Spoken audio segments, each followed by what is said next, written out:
Hello दोस्तों, तो जैसे कि पिछले एपिसोड में हमने देखा कि मिस ऑरेंज ने यहाँ पर अपनी आर्मी के साथ शेक सिटी को घेर लिया था और वो शेक सिटी को वार्निंग देते हुए बताती है कि आप लोगों के पास 10 दिन है, यूहाओ को मेरे हवाले कर दो वरना पूरी की पूरी शेक सिटी को तबाह बर्बाद कर दिया जाएगा। यहाँ पर यूहाओ और मिस टांग वुटोंग भी सिल्वर ग्रास एम्परर को लेकर वापस आ चुके थे, वो भी ये देख लेते हैं। वो साइडन पेविलियन के सारे एल्डर इस बात को लेकर परेशान हो रहे थे और वो जंग की तैयारियां कर रहे थे, लेकिन यूहाओ जवाब देते हुए कहता है कि हमें स्टारलुआ एम्पायर और डोलिंग एम्पायर की रीइंफोर्समेंट नहीं बुलवानी, क्योंकि मुझे नहीं लगता कि मिस ऑरेंज हम पर हमला करेगी। उसने जानबूझकर हमें 10 दिन दिए। वो चाहती है कि रीइंफोर्समेंट शेक सिटी तक पहुंच जाए और जरूर वो इनके खिलाफ कोई न कोई प्लानिंग कर रही होगी, जो कि बिल्कुल सच था। असल में मिस ऑरेंज का असली टारगेट शेक सिटी नहीं बल्कि शेक सिटी के लिए आने वाली रीइंफोर्समेंट थी, जिस मौके का इस्तेमाल करते हुए डोलिंग एम्पायर या फिर स्टारलुआ एम्पायर पर हमला कर सकी है। इसलिए यूहाओ ने उन दोनों एम्पायर्स के लिए लेटर तैयार कर दिए थे, जो कि एक मिस टांग वुटोंग लेकर जाएगी और दूसरा मिस्टर बीबी, जबकि यूहाओ खुद क्लोज डोर सेक्युलेशन में जाकर टाइटल डोलो लेवल में ब्रेक थ्रू करना चाहता था, लेकिन हाथ जाने से पहले यूहाओ की प्रायोरिटी में तांगिया का इलाज था।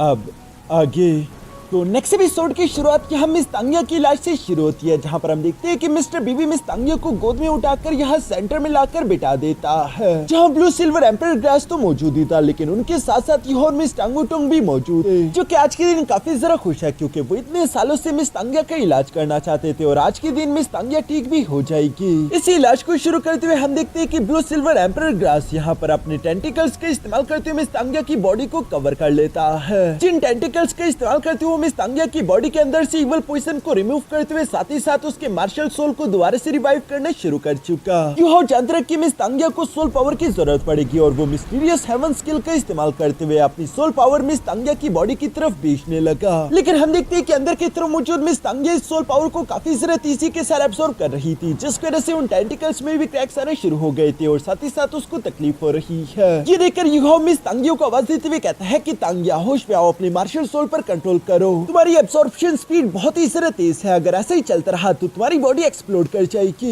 लेकिन मिस तांगिया अपने मार्शल सोल पर कंट्रोल नहीं कर पा रही थी, जो देखकर मिस्टर बीबी परेशान होने लगा और वो फन से अपने गोल्डन होली ड्रैगन की पावर को एक्टिवेट करते हुए कहता है कि तांगिया मैं तुम्हारी मदद करता हूँ। ये कहती मिस्टर बीबी की बॉडी के अंदर से गोल्डन होली ड्रैगन बाहर की तरफ आते हुए यहाँ पर मिस तांगिया की बॉडी के ऊपर पहुंच गया था, जो कि अपनी गोल्डन एनर्जी का इस्तेमाल करते हुए मिस तांगिया की बॉडी को प्रोटेक्ट कर रहा था, साथ ही साथ उसकी तकलीफ को भी वो कम कर रहा है। जो देखकर यूहाओ अपने मन में कहने लगा कि पहले मिस्टर बीबी की martial soul blue thunder dragon हुआ करती थी, लेकिन चूंकि अब वो फुली इवॉल्व हो चुकी है तो उसमें होली गोल्डन ड्रैगन की भी थोड़ी बहुत पावर्स आ गई। जो गोल्डन होली ड्रैगन तो काफी ज्यादा पावरफुल होता है और आप लोग तो जानते ही होंगे कि golden holy dragon martial soul असल में मास्टर मोइन की हुआ करती थी, जो कि मिस्टर बीबी के ग्रैंडफादर थे। यहाँ पर ये सारी बातें सुनकर मिस टांग वुटोंग भी मुस्कुरा रही थी। दूसरी तरफ हम देखते हैं कि मिस्टर बीबी यहाँ पर तांगिया की बॉडी को प्रोटेक्ट करने की अपनी पूरी कोशिश कर रहा था। ये प्रोसीजर इसी तरह चलता रहा, जहाँ मिस्टर बीबी तांगिया की बॉडी को प्रोटेक्ट कर रहा है, यूहाओ मिस तांगिया की बॉडी में सोल पावर इंजेक्ट कर रहा था, जबकि blue silver emperor grass Miss Tangia की करप्टेड मार्शल सोल को रिफाइन करके उसकी मार्शल सोल को दोबारा से अवेकन करने की कोशिश कर रहा था। मिस तांगिया भी दर्द से जूझ रही थी। तभी अचानक हम देखते हैं कि मिस तांगिया की मार्शल सोल अचानक से दोबारा अवेकन हो गई। मिस तांगिया की ब्लू सिल्वर ग्रास को देखकर तो ब्लू सिल्वर एम्परर भी सरप्राइज हो गया था और वो कहता है कि इस लड़की की जो मार्शल सोल है ये तो असली ब्लू सिल्वर एम्परर के रॉयल लिंकेज से है, जो कि तांगसिंग की मॉम के पास हुआ करता था। इतना प्योर ब्लड लाइन होने की वजह से ये लड़की मेरी लाइफ एसेंस को इतनी आसानी के साथ एब्सॉर्ब कर पाई, यानी कि तांगिया काफी जरा खास है। दूसरी तरफ यूहाओ यहाँ पर ब्लू सिल्वर एम्परर का शुक्रिया अदा करने लगा, जहाँ वो उनसे कह रहा था कि सीनियर आपने मिस तांगिया की जान बचा ली, यही हमारे लिए सबसे बड़ी बात है, हम इससे आपसे ज्यादा कुछ नहीं मांग सकते। लेकिन ब्लू सिल्वर एम्परर जवाब देते हुए कहता है कि मेरी जिंदगी के दिन पहले ही काफी जरा कम रह चुके हैं, बल्कि मैं तो काफी जरा खुश नसीब हूँ जो मैं इस लड़की से मिल पाया। इस लड़की के पास ब्लू सिल्वर एम्परर का रॉयल ब्लड लाइन है, मैं इसे अपना सब कुछ देने के लिए तैयार हूँ। यूहाओ मैं चाहता हूँ कि तुम मुझे इस लड़की का सोल स्पिरिट बना दो, अगर मैं तांगिया के साथ फ्यूज हो गया तो इससे मिस तांगिया का लेवल भी ब्रेक थ्रू हो जाएगा।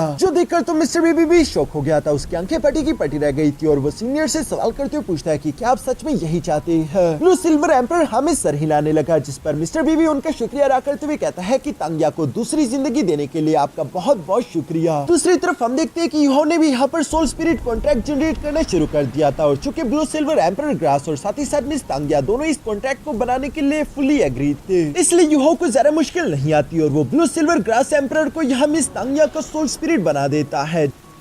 जिसके बाद मिस तांग्या उन टेंटिकल्स के ककून में बैठ गई थी ताकि वो खुद को रिकवर कर सके। यूहो भी नीचे की तरफ आते हुए मिस्टर बीबी और मिस तांगवुटोंग से कहने लगा कि मिस तांग्या पूरी तरीके से ठीक है, उन्हें अपनी फुल एनर्जी रिकवर करने में थोड़ा समय लगेगा। अब उनकी मार्शल सोल पूरी तरीके से रिस्टोर हो चुकी है, साथ ही साथ सोल स्पिरिट भी उनकी बॉडी में फ्यूज हो चुका है। उन्हें रिकवरी करने के लिए थोड़ा सा साइकोल्यूशन में रहना पड़ेगा, तब तक हमें उन्हें डिस्टर्ब नहीं करना चाहिए। जो सब सुनकर मिस्टर बीबी की आंखों में आंसू भर आए थे और वो यूहो का शुक्रिया अदा करते हुए कहने लगा कि यूहो मेरे पास अल्फाज नहीं है तुम्हारा शुक्रिया अदा करने के लिए, आज से मेरी जिंदगी तुम्हारी हुई। वो ये सब कहते हुए यूहो के सामने झुकने वाला था, लेकिन यूहो से पकड़ते हुए संभाल कर कहता है कि मिस्टर बीबी अब मेरी सीनियर ब्रदर है और हम दोनों ही टांग सेट के मेंबर्स है, ये तो करना मेरा फर्ज था, यही करके तो हम हमेशा एक दूसरे की ताकत बनेंगे। जिस पर मिस्टर बीबी भी खुश होते हुए यूहो से हाथ मिलाता है। इसके बाद नेक्स्ट सीन में हम देखते हैं जहाँ पर मिस टांगवुटोंग और मिस्टर बीबी दोनों ही डोलिंग एम्पायर और स्टारलुओ एम्पायर की तरफ रवाना होने वाले थे। यूहो जाने से पहले मिस टांगवुटोंग से कहता है कि रास्ते में अपना ध्यान रखना, जिस पर मिस टांगवुटोंग जवाब देते हुए कहती है कि मैं अपना ध्यान रखूंगी, लेकिन साइकोल्यूशन के दौरान तुम कुछ ज्यादा खतरनाक मत करना। यानी कि वो चाहती है कि यूहो रेजोनेंस मेथड का इस्तेमाल करते हुए अपना सेकंड सोल कोर बनाए, ना कि यिन यांग कॉम्प्लीमेंटेशन मेथड का इस्तेमाल करके। लेकिन यूहो इस पर कोई जवाब नहीं देता, बल्कि वो यहाँ मिस्टर बीबी के पास आकर मिस्टर बीबी से कहता है कि मिस तांग्या भी अभी ठीक हुई है, क्यों ना तुम उसके साथ रुक जाओ। जिस पर जू सेंशी भी मिस्टर बीबी से कहने लगा कि तुम्हारी जगह ये लेटर लेकर मैं स्टारलुओ एम्पायर चला जाऊंगा। लेकिन मिस्टर बीबी जवाब देते हुए कहता है कि नहीं, सीनियर ब्रदर होने के नाते जंग की ये कुछ जिम्मेदारियां मुझे खुद ही पूरी करनी होगी। जो सुनकर यूहो भी कॉन्फिडेंट के साथ जवाब देते हुए कहता है फिर तो मुझे भी साइकोल्यूशन में जरा भी हेजिटेट नहीं करना होगा। यानी कि उसने फैसला कर लिया था कि वो कौन से मेथड का इस्तेमाल करने वाला है। सीन शिफ्ट होकर दूसरी तरफ मिस ऑरेंज पर आ गया, जहाँ उसके पास मास्टर जोंगली आ जाता है और वो मिस ऑरेंज से सवाल करते हुए पूछता है कि क्या तुम अभी भी शेक सिटी पर हमला नहीं करने वाली? ये इस तरह से इंतजार करना, क्या ये वाकई में कोई बहुत बड़ी चाल है या फिर तुम किसी को बचाना चाह रही हो? ये सब सुनकर मिस ऑरेंज जवाब देते हुए कहती है कि इंपीरियल एडवाइजर, आपका काम है सन मून एम्पायर की मिलिट्री पर नजर रखना, लेकिन आप कोई सुप्रीम कमांडर नहीं हो, इसलिए अगर आपको मेरी कमांडिंग से कोई भी ऑब्जेक्शन हो तो आप सीधा जाकर यूर मैजेस्टी को इस बारे में रिपोर्ट करें। और अगर एम्परर मेरे फैसलों से एग्री नहीं करते तो एम्परर जैसा चाहेंगे मैं बिल्कुल वैसा ही करूंगी। जो सब सुनकर तो जोंगली वू के पास अब कहने के लिए कुछ नहीं बचा था, इसलिए वो जाते जाते मिस ऑरेंज से कहता है कि एम्प्रेस अपना ख्याल रखना, और ये कहते हुए वहाँ से चला गया। दूसरी तरफ सीन शिफ्ट होकर जू ट्रियानन पर आ जाता है, जिसके पास मिस ऑरेंज का एक लेटर आया हुआ है, जिस लेटर में मिस ऑरेंज ने जू ट्रियानन को अपना सारा प्लान बताया हुआ था। और इससे पढ़ के जू ट्रियानन खुशी से पागल होते हुए कहता है कि एक्सीलेंट, जब तक एम्प्रेस सन मून एम्पायर की आर्मी को लीड कर रही है तब तक मुझे परेशान होने की कोई जरूरत नहीं, क्योंकि उनके मिलिट्री टैक्टिक्स और प्लान्स काफी जरा कमाल के हैं।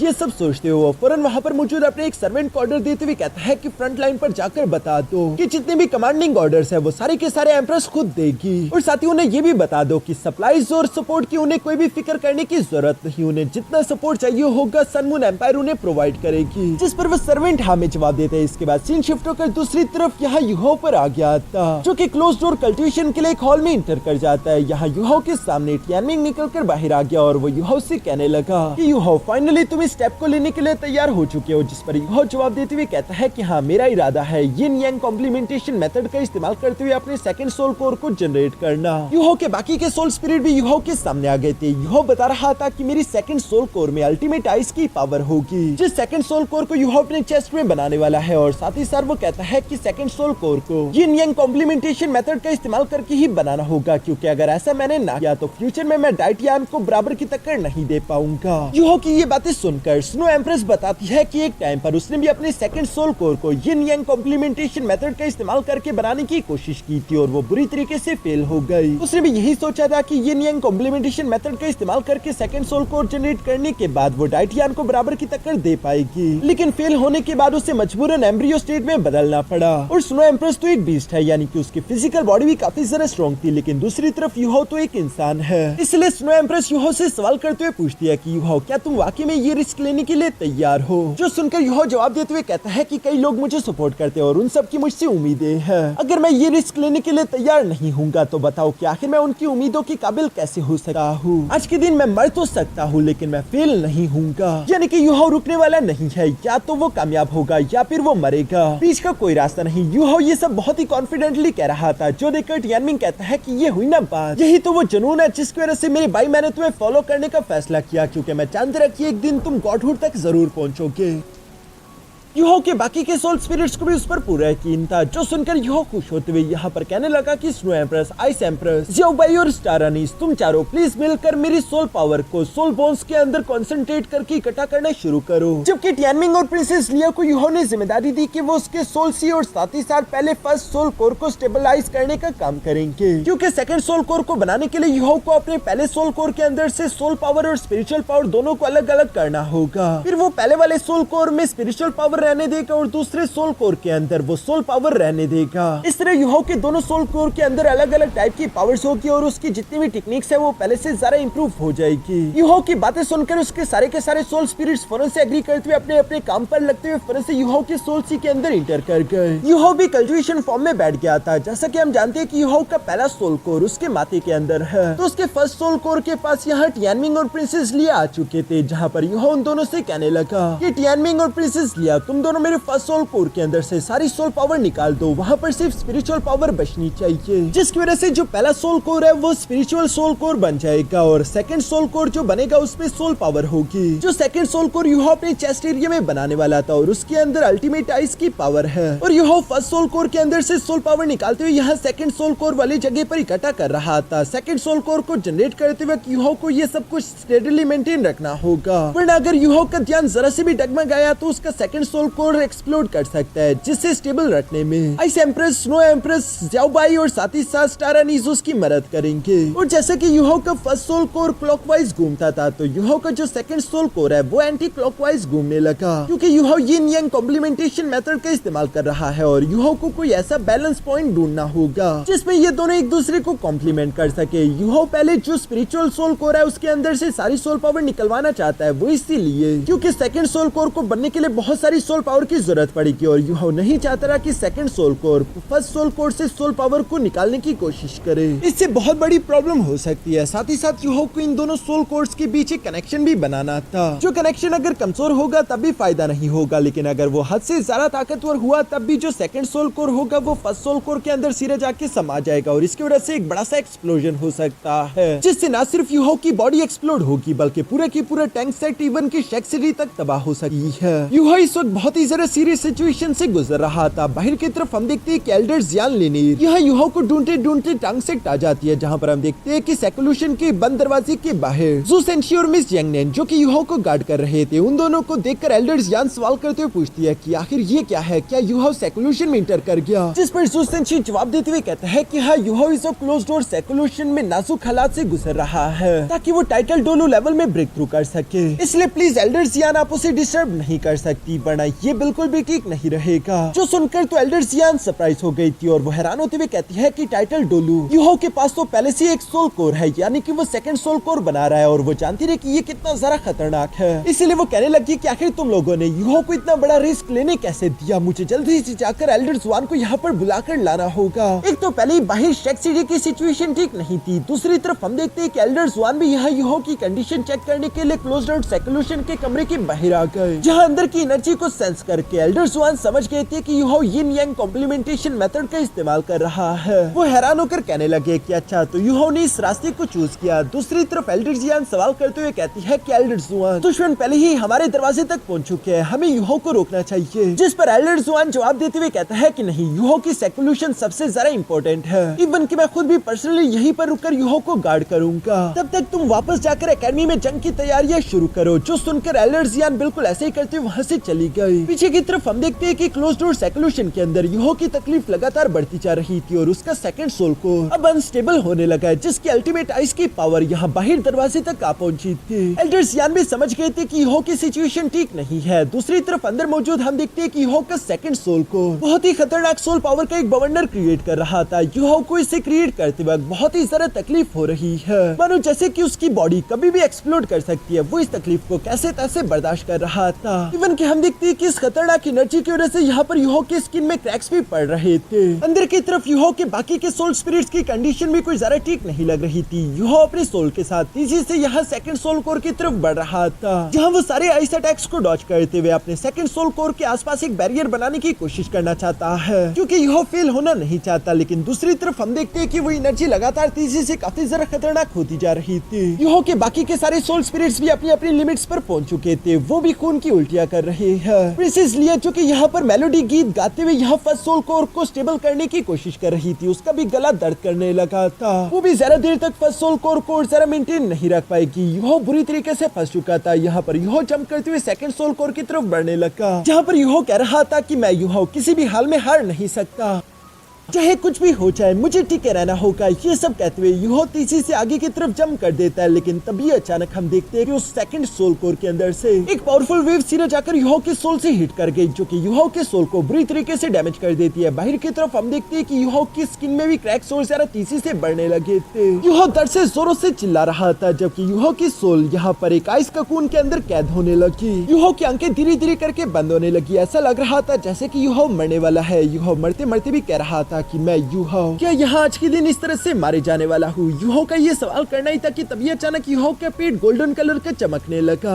साथ ही साथ दूसरी तरफ पोसाइडन पेविलियन की जो गोल्डन ट्री है उसके अंदर से भी ये गोल्डन एनर्जी सीधा निकलते हुए आसमान से जाकर टकराने लगी, जो एनर्जी यूहो के मास्टर होली ड्रैगन मोइन की थी। उनकी सोल फोन से यहाँ यूहो की बॉडी में आ जाती है, जहाँ पर यूहो के पेट में पहले से ड्रैगन पिल मौजूद है और वो इस ड्रैगन पिल के आसपास आ गई थी। जो ड्रैगन पिल गोल्डन कलर की यूहो के पेट में चमक रही थी। और दोस्तों अगर आप लोगों को याद हो तो ये ड्रैगन पिल यूहो को ब्लैक ड्रैगन से मिली थी, जहाँ पर ब्लैक ड्रैगन ने यूहो को बताया था कि ये ड्रैगन पिल मुझे ग्रेट एल्डर मोइन ने तुम्हें देने के लिए दी थी, जिसके लिए ब्लैक ड्रैगन ने पहले यूहो को अपनी बॉडी को 9 बार स्टैब करने के लिए बोला था, ताकि वो उसकी बॉडी से पूरी इंप्योरिटीज हटा सके। उसके बाद ही ये ड्रैगन पिल उसके ब्लड में डाली जा सकती थी। और आज ये ड्रैगन पिल यहाँ यूहो की मदद करेगी, जहाँ पर हम देखते हैं कि उस ड्रैगन पिल के अंदर से निकलने वाली गोल्डन एनर्जी यूहो की पूरी बॉडी में फैल जाती है, जिसकी वजह से अल्टीमेट आइस से बना वो कैकून भी अचानक से ब्रेक हो गया। यूहो आजाद हो जाता है, जहाँ पर यूहो को ग्रेट एल्डर मोइन की आवाज सुनाई देती है। एल्डर मोइन यूहो से कह रहे थे तो तुमने इस रास्ते को चूज किया है। शेक एकेडमी की सिचुएशन को देखकर यूहो तुमने बिल्कुल सही फैसला किया। यूहो भी यहाँ पर अपने मास्टर की आवाज सुनकर कहता है कि मास्टर ये आप है। अपने मास्टर की आवाज सुनकर यूहो थोड़े से सुकून में आ गया था। दूसरी तरफ ग्रेट एल्डर मोइन यूहो को बताता है कि इंसानों के लिए यिन यांग कॉम्प्लीमेंटेशन मेथड को इस्तेमाल करना इतना भी आसान काम नहीं। 20 से बड़ी मुश्किल से परफॉर्म कर पाते हैं, लेकिन फिर भी तुम्हारे टीचर होने के नाते मैं तुम्हें एक हिंट दूंगा। जिसके बाद ग्रेट एल्डर मोइन यहाँ पर यूहो को बताना शुरू कर देता है कि फर्स्ट और सेकंड सोल कोर दोनों ही अपने अपने सीक्रेट्स रखते हैं, लेकिन फिर भी ये दोनों सेकंड सोल कोर एक दूसरे से पूरी तरीके से अलग नहीं, बल्कि यिन और यांग एक दूसरे को मिलकर कंप्लीट करते हैं। ये दोनों ही एक दूसरे पर फुली डिपेंडेंट है। तुम्हारी स्पिरिचुअल पावर फायर की तरह है, यानी कि यांग पार्ट, और तुम्हारी सोल पावर जो कि अल्टीमेट आइस है वो यिन पार्ट है। एक गर्म और एक ठंडा, बिल्कुल चांद और सूरज की तरह। ये सब कहते हुए एल्डर मोइन यहाँ पर यूहो को चांद और सूरज दिखाता है, जहाँ वो चांद और सूरज के बारे में बता रहा था कि इन दोनों का एक साइकिल है, जिनके सेंटर में बैलेंस बना हुआ है। अगर तुम चांद और सूरज के साइकिल को अंडरस्टैंड कर लो तो तुम भी उसी तरीके का इस्तेमाल करते हुए अपने दोनों सोल कोर को एक दूसरे के कंपैटिबल बना सकते हो। अब यह एल्डर मोइन के समझाने के बाद यूहो जवाब देते हुए कहता है कि शुक्रिया टीचर, मैं समझ गया। ये कहती यूहो में एक बार फिर से जोश आ गया था और वो snow empress, ice empress, star अनीस और ज़ियाओ बाई को एक बार फिर से आवाज देते हुए कहने लगा कि तुम चारों मेरी अल्टीमेट आइस को सेकंड सोल कोर में इन्फ्यूज करना शुरू करो। प्रिंसेस लिया तुम मेलोडी गीत को गाते हुए फर्स्ट सोल कोर को स्टेबल करो, और टियानमिंग तुम और मैं मिलकर सारी स्पिरिचुअल फोर्स को फर्स्ट सोल कोर की तरफ चैनल करेंगे। और इस बार गलती की कोई भी गुंजाइश नहीं। जो सुनकर यूहो के सारे सोल स्पिरिट्स हमें जवाब देते हुए बिल्कुल वैसे ही करने लगे जैसा यूहो ने उनसे कहा था, जिसकी वजह से धीरे धीरे करके यूहो के सेकंड सोल कोर का साइज बढ़ने लगा और यूहो के दोनों सोल कोर पूरी तरीके से स्टेबल होने लगे। जो देखकर यूहो भी खुश होते हुए कह रहा था कि अभी के लिए मेरे दोनों सेकंड सोल कोर स्टेबलाइज हो चुके हैं। तभी अचानक उससे ग्रेट एल्डर मोइन की आवाज सुनाई दी, जो कि यूहो से कह रहा था कि यूहो तुम अब पहले से काफी बड़े हो चुके हो। शाबाश, तुमने जबरदस्त काम किया, वो भी इतने प्रेशर के बावजूद। तुमने इतने मुश्किल स्टेप को आखिरकार सही से सरअंजाम दे दिया, मुझे तुम पर फख्र है। यूहो भी ग्रेट एल्डर मोइन की आवाज को फॉलो करते करते ग्रेट एल्डर मोइन के पास पहुंच गया था, जहां वो उन्हें देखते हुए खुश होते हुए कहता है कि एल्डर मोइन आप जिंदा है। ये कहते हुए यूहो भागकर फन से ग्रेट एल्डर मोइन के पास आकर बैठ गया, जहां दूसरी तरफ ग्रेट एल्डर मोइन यूहो से कहने लगा कि मेरे बच्चे, अगर तुमने ड्रैगन पिल की पावर अपनी बॉडी में अनलीश ना की होती तो मैं कभी जान ना पाता कि तुम इस पॉइंट तक भी पहुंच सकते हो। यूहो तो एल्डर मोइन के मुंह से ड्रैगन पिल का सुनकर थोड़ा सा सरप्राइज हो गया था, जिस पर एल्डर मोइन यूहो को बताता है कि ड्रैगन पिल असल में कई अरसे पहले मुझे एक एंशिएंट रून में मिली थी, जहां पर एल्डर मोइन जवान हुआ करते थे और वो उस एंशिएंट रून में पहुंचे थे। तभी अचानक वहां उन पर एक इवल स्पिरिचुअल ड्रैगन ने हमला करना शुरू कर दिया था, जिससे फाइट करने के लिए दूसरी तरफ ग्रेट एल्डर मोइन भी अपने होली ड्रैगन की पावर्स को अनलीश करने लगे। थे। इवल ड्रैगन और होली ड्रैगन के दरमियान एक खतरनाक और जबरदस्त लड़ाई हुई, जिसके अंत में हम देखते हैं कि एल्डर मोइन ने उस इवल ड्रैगन को हरा दिया था। जिस इवल ड्रैगन को हराने के बाद एल्डर मोइन को ये ड्रैगन पिल मिली थी, लेकिन तब के टाइम इस ड्रैगन पिल में काफी ज्यादा फियर्स पावर हुआ करती थी, जिस इवल फियर्स पावर के साथ उसे डायरेक्टली इस्तेमाल नहीं किया जा सकता था। इसलिए एल्डर मोइन ने इस ड्रैगन पिल को अपनी बॉडी के अंदर पूरे 100 साल तक रिफाइन किया, ताकि वो इसके अंदर मौजूद ये जो फियर्स इवल एनर्जी है उसे सप्रेस करके खत्म कर सके। और जब ये पिल पूरी तरीके से स्मूथ हो जाए तो वो इसे डिवॉर्फ कर ले। लेकिन उसके बाद एल्डर मोइन की फाइट डीबूसी के साथ हो गई थी, जो फाइट काफी ज्यादा खतरनाक थी। बेशक एल्डर मोइन ने डीबूसी को हरा दिया था, लेकिन वो खुद भी बुरी तरीके से घायल हो चुके थे।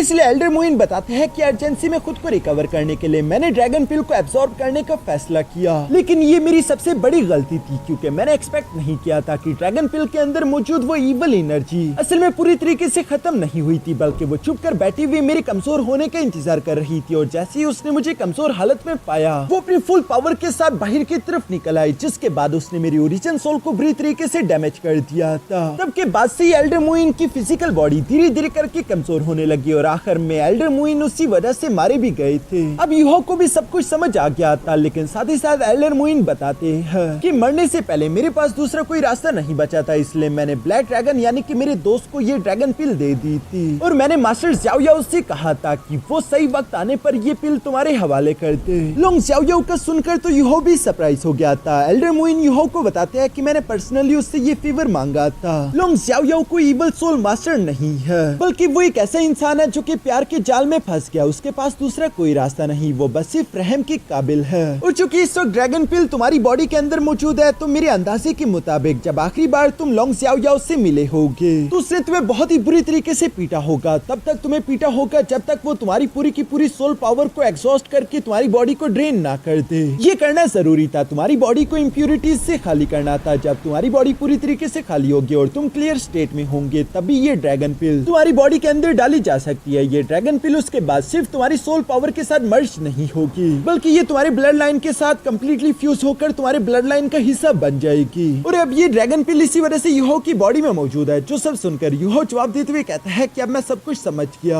और लोंग ज़्याओ याओ की इस कर्ज को मैं यकीनन फ्यूचर में जरूर चुकाऊंगा। जो सुनकर ग्रेट एल्डर मोइन भी खुश हो गए और वो यूहो से कहने लगे कि यूहो मेरे पास आओ और आखिरी बार मैं तुम्हें पुश देने वाला हूँ। ये कहती वो अपना हाथ यूहो के सर पर रखते और उनकी बॉडी से गोल्डन एनर्जी निकलते हुए यूहो की बॉडी में इंटर कर रही थी। इस वजह से यूहो की पूरी बॉडी ही गोल्डन कलर की चमक रही है, जबकि यूहो के दोनों सोल कोर्स बिल्कुल इक्वल पावर में एक दूसरे के आसपास आते हुए दोनों उल्टी डायरेक्शन में घूमते हुए एक दूसरे को कॉम्प्लीमेंट करना शुरू कर रहे थे। यानी कि यूहो का यिन यांग कॉम्प्लीमेंटिंग मेथड कंप्लीट हो रहा था। दूसरी तरफ हम देखते हैं कि स्टारडो फॉरेस्ट में डाइटियन भी अजीब तरीके से तड़पते हुए फॉरेस्ट से हवा में उड़ते हुए बाहर की तरफ आ गया था, जहाँ वो अपना सर पकड़ते हुए हैरानगी के साथ कह रहा था कि आखिर अचानक से मैं यूहो के प्रेजेंस को सेंस क्यों नहीं कर पा रहा, क्योंकि यूहो की बॉडी पर उसका ड्रैगन स्केल मौजूद था जिससे वो यूहो को सेंस कर पाता था। लेकिन अचानक से उसका कनेक्शन ड्रैगन स्केल से टूट गया। इसकी सिर्फ दो ही वजह हो सकती है, एक तो ये कि यूहो गॉडहुड में इंटर कर चुका हो, यानी कि वो इतना ताकतवर हो चुका है कि वो डाइटियन को भी सरपास कर दे, या फिर दूसरी वजह कि वो मर चुका है। जो दोनों ही बातें डाइटियन को मंजूर नहीं थी, इसलिए वो फॉरेंसिक एक space time crack portal open करते उसका इस्तेमाल करते हुए शेक सिटी की तरफ रवाना हो गया। और यहाँ इसी सीन के साथ हमारा ये एपिसोड यहीं पर खत्म हो जाता है।